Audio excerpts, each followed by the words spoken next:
batay sa artikulong Why Abortion is Immoral na isinulat ni Don Marquez na matatagpuan sa link na aming ibabahagi, narito ang mga sagot sa mga katanungan batay sa artikulong ito.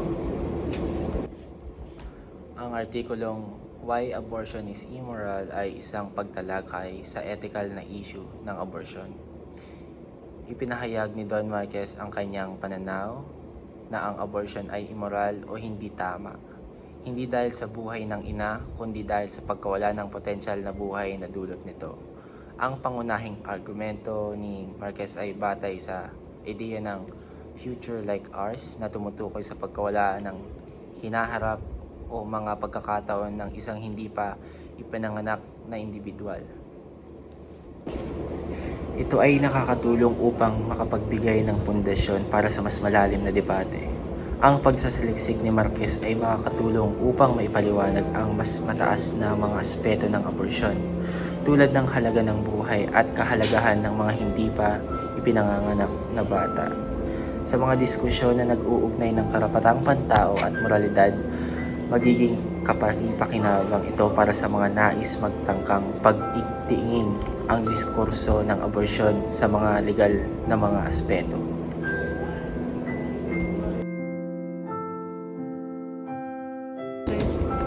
Argumento ng Future Like Ours, ipinagtanggol ni Marquez ang kanyang pananaw na ang moralidad ng pagpantay sa isang individual ay nakasalalay sa pagkawala ng kanilang potensyal na buhay. Ayon sa kanya, ang fetus ay may future like ours na katulad ng isang buhay na may layunin at pagkakataon, kaya't may moral na halaga ang buhay nito. Ito ay nakakatulong upang makapagbigay ng pundasyon para sa mas malalim na debate. Ang pagsasaliksik ni Marquez ay makakatulong upang maipaliwanag ang mas mataas na mga aspeto ng abortion, tulad ng halaga ng buhay at kahalagahan ng mga hindi pa ipinanganganak na bata. Sa mga diskusyon na nag-uugnay ng karapatang pantao at moralidad, magiging kapaki-pakinabang ito para sa mga nais magtangkang pag-igtingin ang diskurso ng abortion sa mga legal na mga aspeto.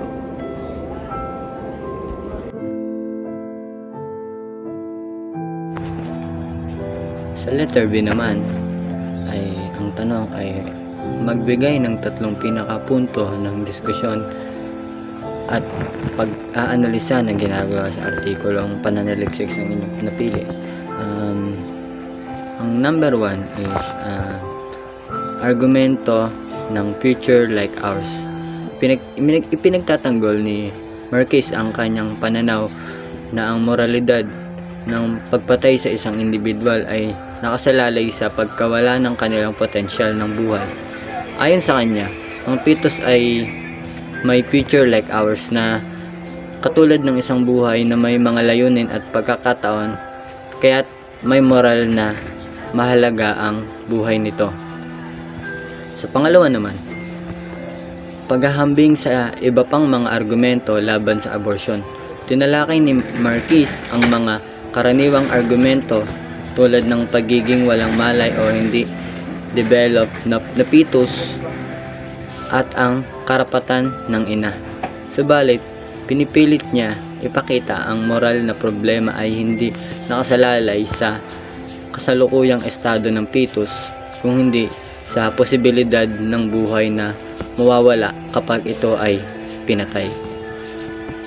And for the number 3 example, ang pagkritisismo or pagkritisismo sa ibang posisyon. Pinapakita ni Marquez ang kahinaan ng mga argumento na nagsasabing ang fetus ay walang moral na katayuan o karapatan sa buhay sa simula.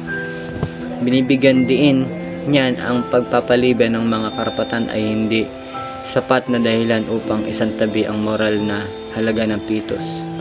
Sa makatuwid, ang fetus ay dapat pahalagahan at hindi dapat sayangin o itapon lamang, dahil ang bawat isa na ikaw man ay maging fetus or maging tao ay pare-pareho ng pantay at mahalaga na dapat pagtuunan ng pansin.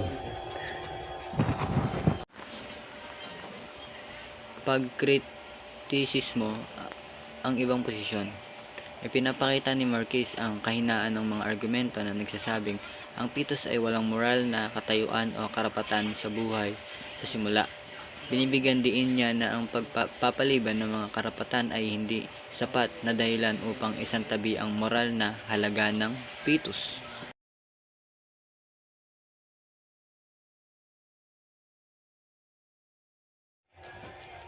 Ang ika-tatlong tanong na ano ang naging pinakamensahe o konklusyon at rekomendasyon ng pananaliksik na inyong napili.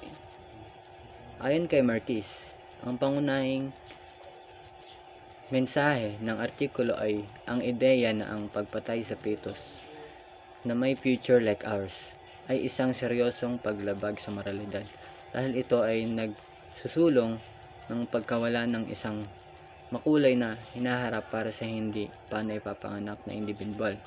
Kaya naman, dapat na palahagahan ang bawat sino man na mabubuhay or nabuhay sa mundong ito. Lahat tayo ay may pantay-pantay na moral or dapat pantay-pantay tayo ng pantay-pantay na tingin sa bawat isa. Karagdagan sa aking mga tinalakay ukol sa aborsyon, ang pinaglalaban ni Marquez ay ang karapatan ng isang fetus or ang batang hindi pa naisisilang. Lahat tayo ay pantay-pantay dapat ang tingin sa sarili kahit ikaw ay isinilang man or hindi pa. So, dapat matuto tayong magbigay ng importansya sa mga hindi pa naisisilang upang magkaroon tayo ng respeto sa isa't isa. At mas bigyan focus ang mga fetus or mga bata or hindi pa naisisilang para magkaroon sila ng tsansa or oportunidad upang makilala at makita ang mundo. Ang konklusyon sa abortion ay ang immortal hindi dahil sa mga pangyayaring kinakasangkutan ng ina, kundi dahil sa pagkawala ng potensyal na buhay ng fetus na may karapatan sa isang hinaharap tulad ng atin. So sa rekomendasyon naman, ang pinayuhan ni Marquez na ang mga debate tungkol sa abortion ay dapat magtuon sa moral na halaga ng future like ours at hindi lamang sa mga karapatan ng mga ina o ang kasalukuyan kalagayan ng fetus.